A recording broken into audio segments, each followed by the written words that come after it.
Countdown to Eternity starts now. Well, hello, my dear brothers and sisters. I want to welcome you to another episode of Countdown to Eternity. And today we have got quite the show planned for you.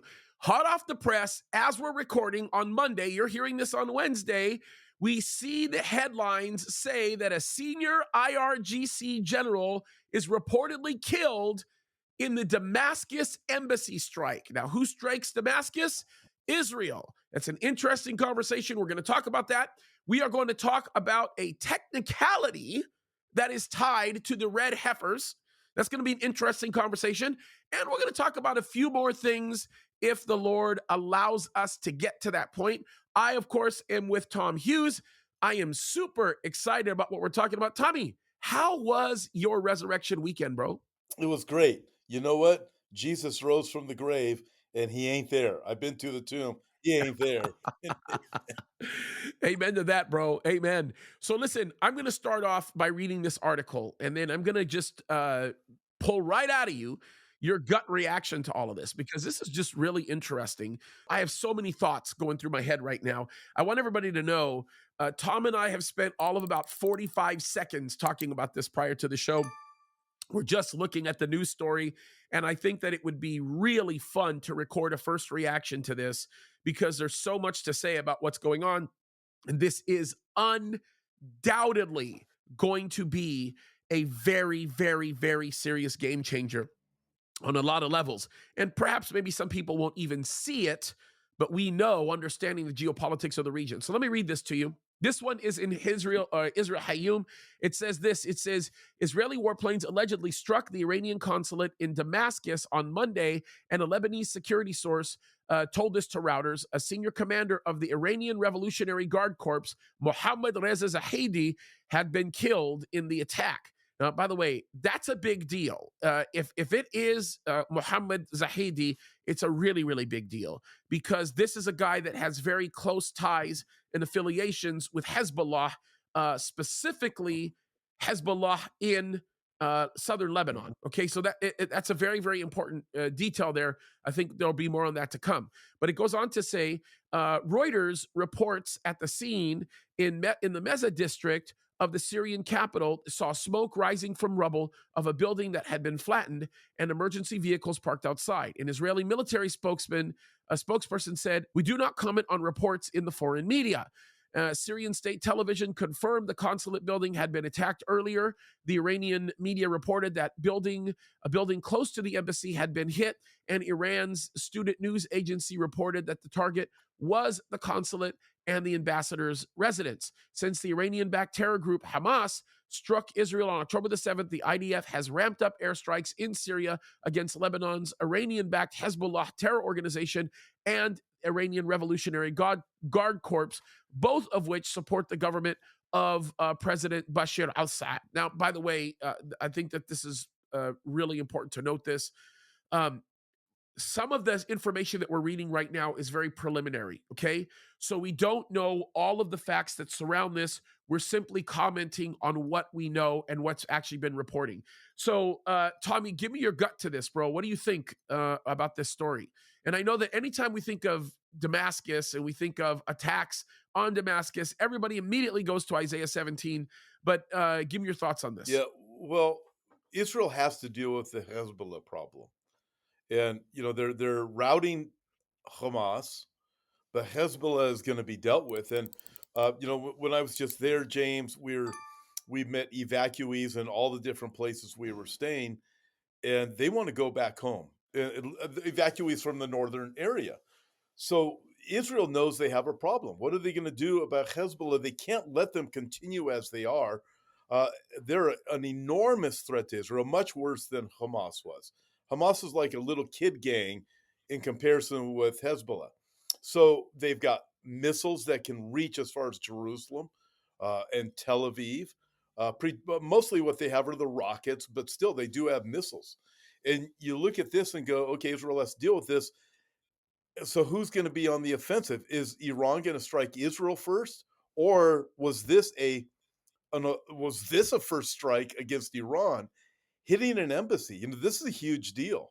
It's not just, you know, another neighborhood or something like that they're going after with some terrorists in it. This is a huge deal. So when you look at this, will this escalate in the north? Now, I have no doubt also that Israel thought through, hey, what's going to happen? We have to deal with this problem.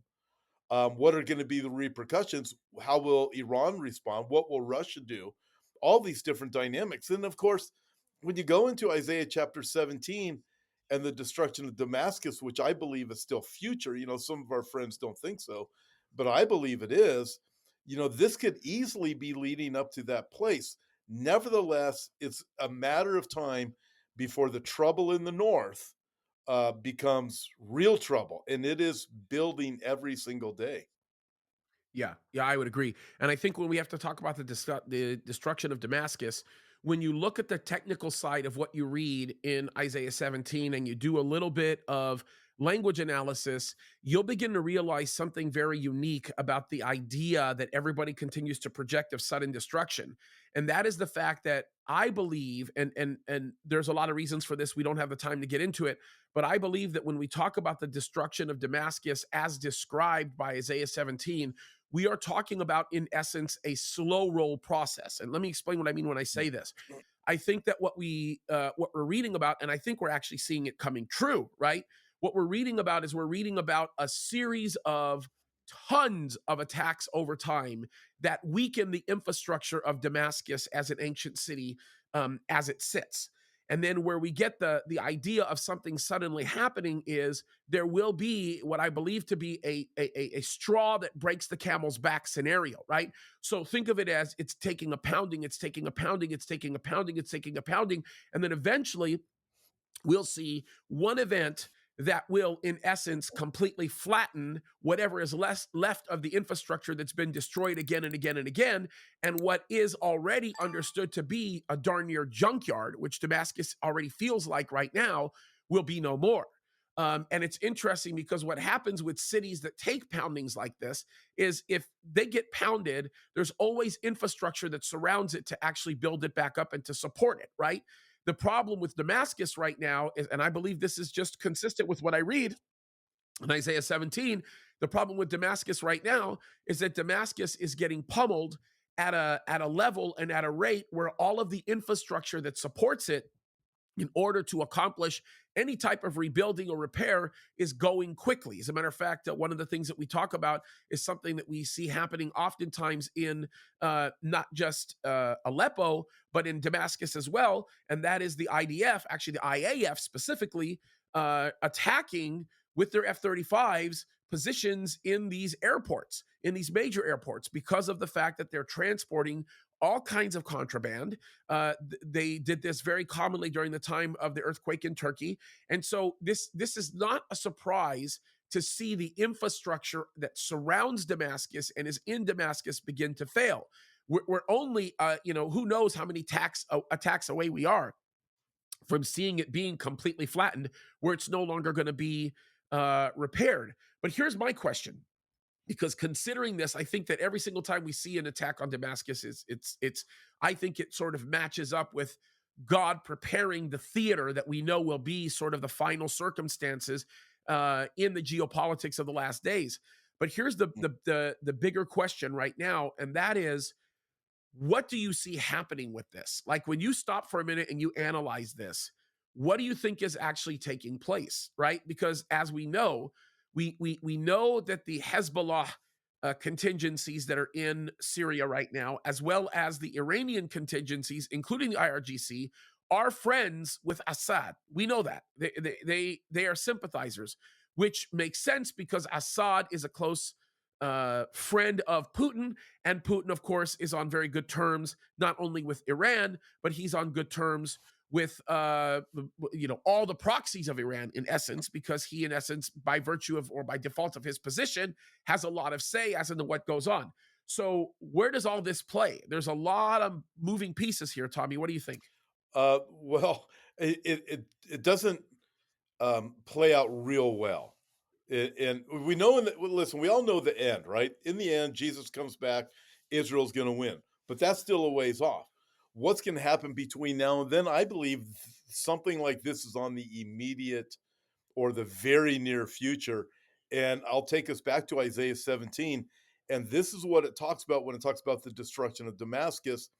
Says this when you get to verse 3: the fortress also will cease from Ephraim, the kingdom of from Damascus, and the remnant of Syria. They will be as the glory of the children of Israel, says the Lord of hosts. In that day it shall come to pass that the glory of Jacob will wane, and the fatness of his flesh will grow lean. It shall be as when the harvester gathers the grain and reaps the heads with his arm. It shall be as he who gathers the heads of grain in the valley of Rephaim. And when you continue reading through Isaiah 17, a lot of people don't stop to realize that the implications are. Israel goes after Damascus, finishes them off like you described. But the repercussions against Israel, Israel's going to have some significant consequences in the north. And that's the way everything looks like it is building. It started with Hamas in Gaza, but the real problem is the big problem in the north. That is what's happening. So and this is one of the reasons, James, why you and I look at this so often is because we see it building, building, building. Everything is going that way. Hezbollah continues to launch rockets, but they haven't gone to a real, they haven't done a huge assault on Israel yet. Again, Yeah. the reason, yeah, go ahead. No, I'm sorry. I thought you stopped. Go ahead, No, please. it's the reason they've taken move the civilians out of the northern area of Israel, and they become evacuees in other parts of Israel is because Israel has to deal with this. So going after Damascus today makes sense because listen, there's tunnels. I mean, there's massive tunnels. James, I was probably 10 years ago when you and I were talking about how people who lived in the kibbutzim up north, they would talk, hey, they can hear things underneath their houses where Yep. they live. That was probably at least 10 years ago. Oh yeah. Even longer when you and I talk about that. So Israel's known these tunnels are there under the northern part of Israel. They could go all the way to Beirut, is what one of the concerns is. And there's, I think it's over 500 miles they know of tunnels now in Gaza. How much more in Lebanon? And much of the tunneling in Lebanon is through bedrock. So this Oh is a yeah. huge factor. It's not something that's going to be resolved right away, but Israel has to deal with it, and there will be consequences. And according to uh, Isaiah chapter 17, Israel will take significant hits in their northern territories. Well, and like I think there's one variable about this that's really important to understand.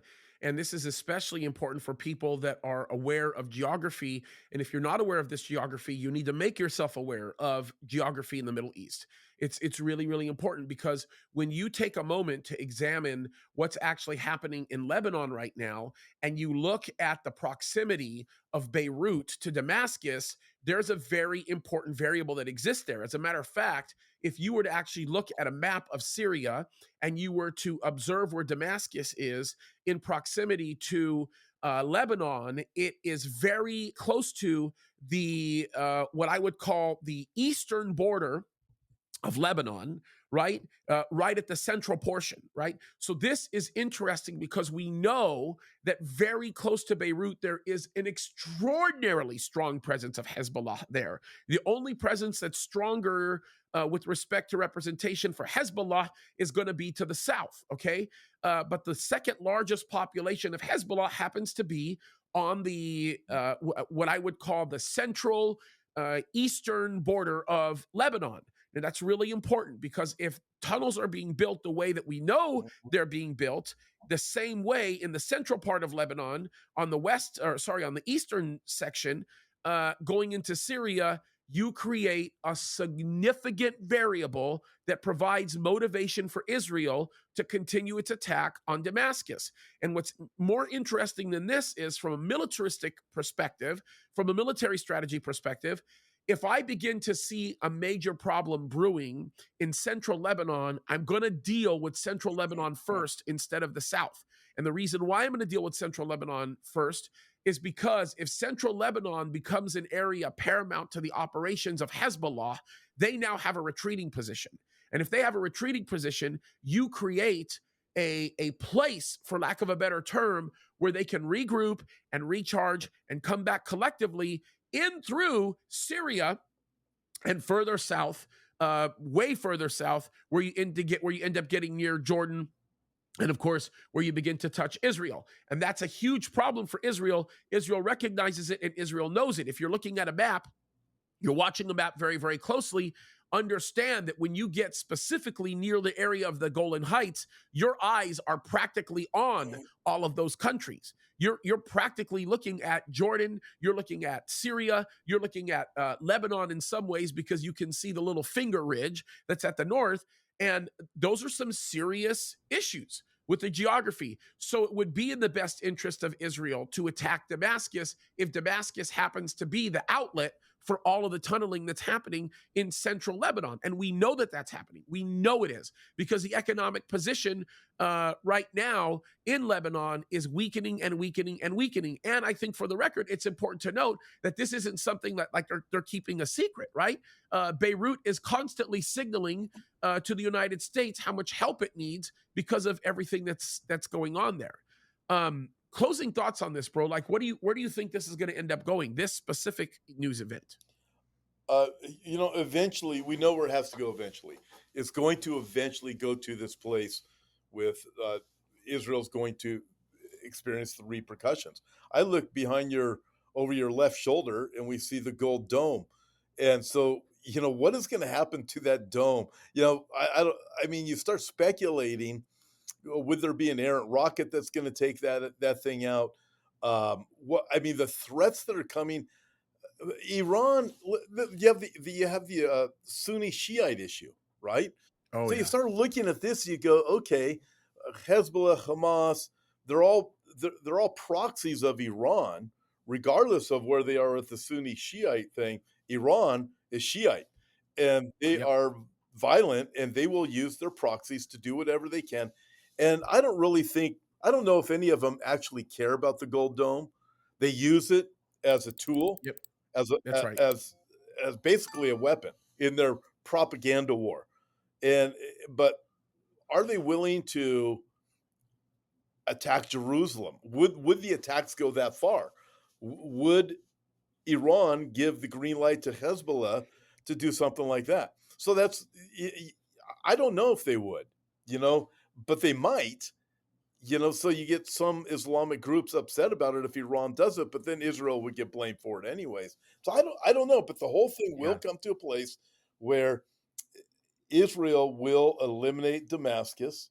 We could be watching this could be a very significant catalyst in the development of this literally within the next few weeks. We don't know.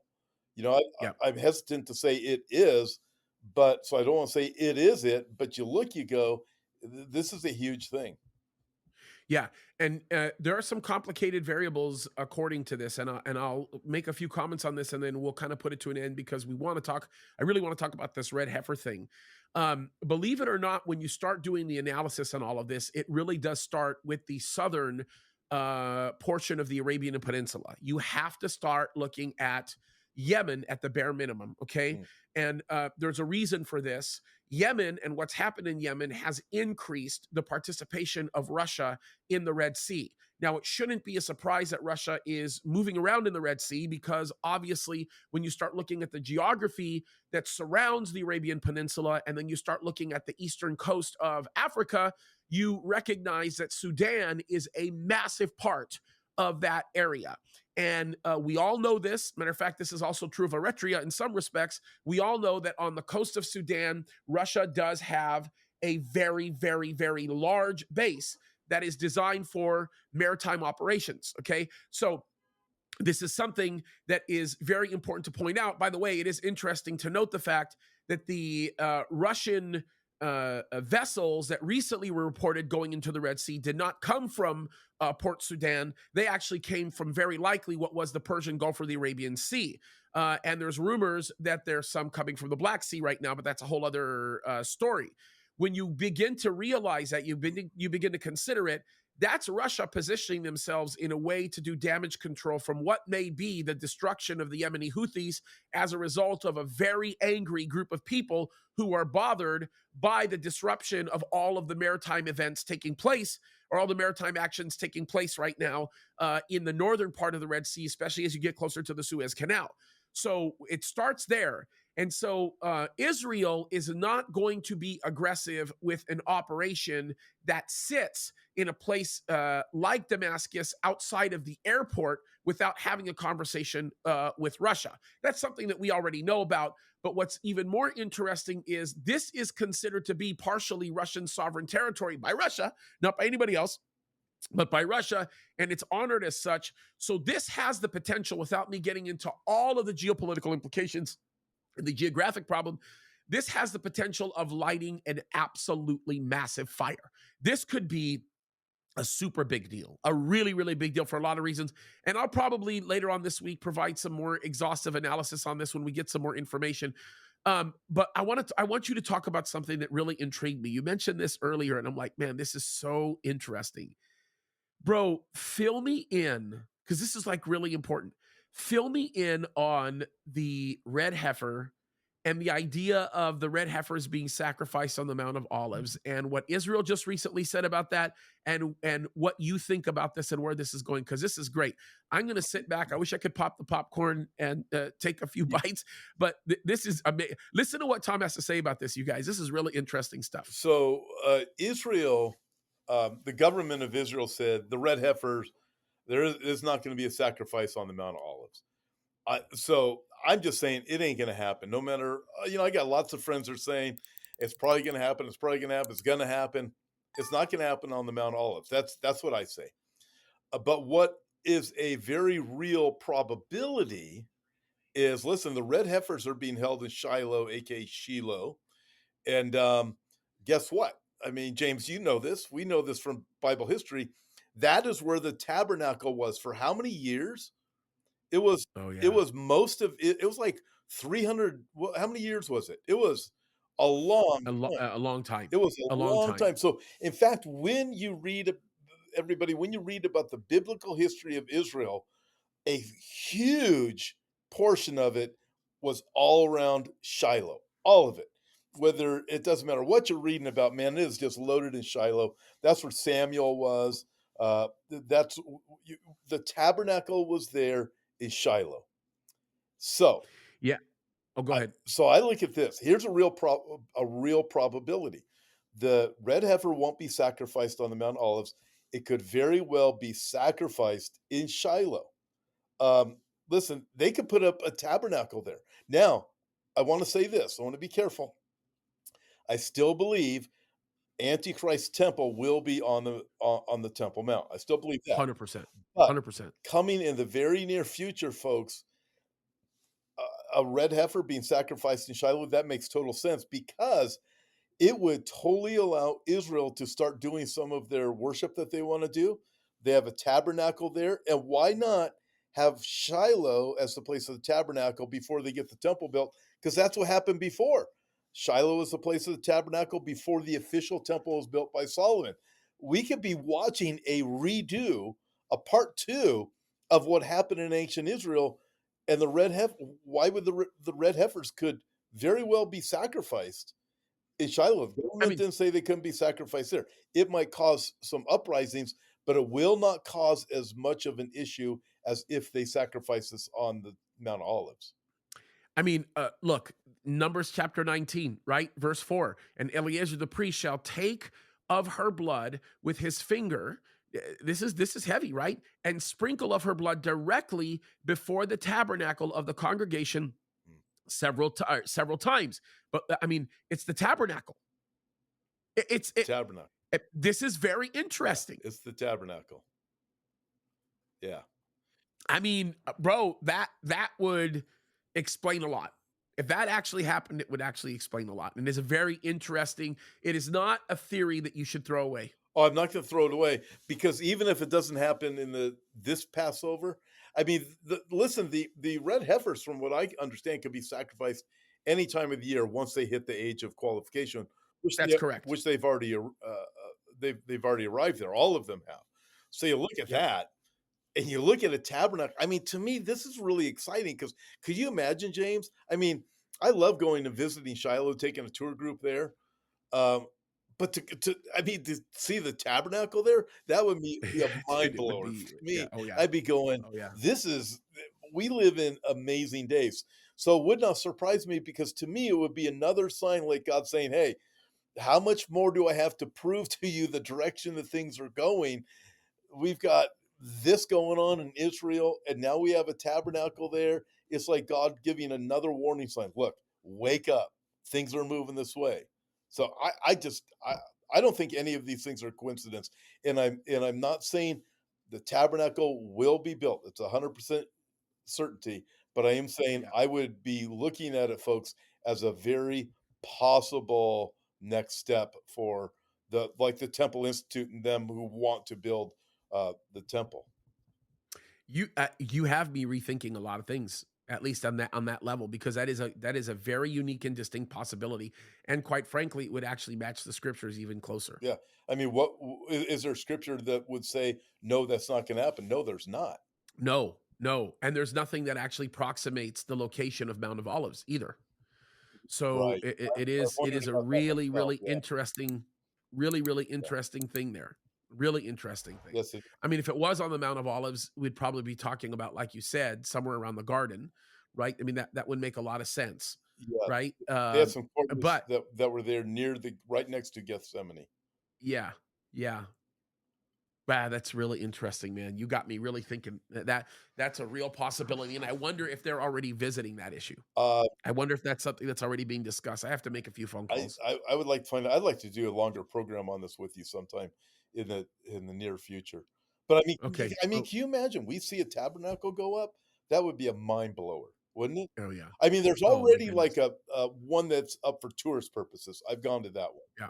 That's right Yep. there in the greater area of Shiloh, right? But Yep. It's no, beautiful, by the way. but this one, I mean, to have a real working tabernacle, the red heifer sacrifice there. I'm just saying that interesting times. It is a real possibility, and certainly within the capacity of these people Yeah, that are working on all of this it stuff. is. It's interesting. All right. Well, we ran out of time. So we got another really power pack show scheduled next week that I think you guys are going to be really excited about. We're going to talk about some anomalies, as they would call it, anomalies associated with the season that we are going to discuss, and it's going to be really great. So, on behalf of Pastor Tom Hughes, this is James Kaddis. We love you. Thank you so much. And what an honor it is to be participating in the countdown to eternity with you guys. God bless you.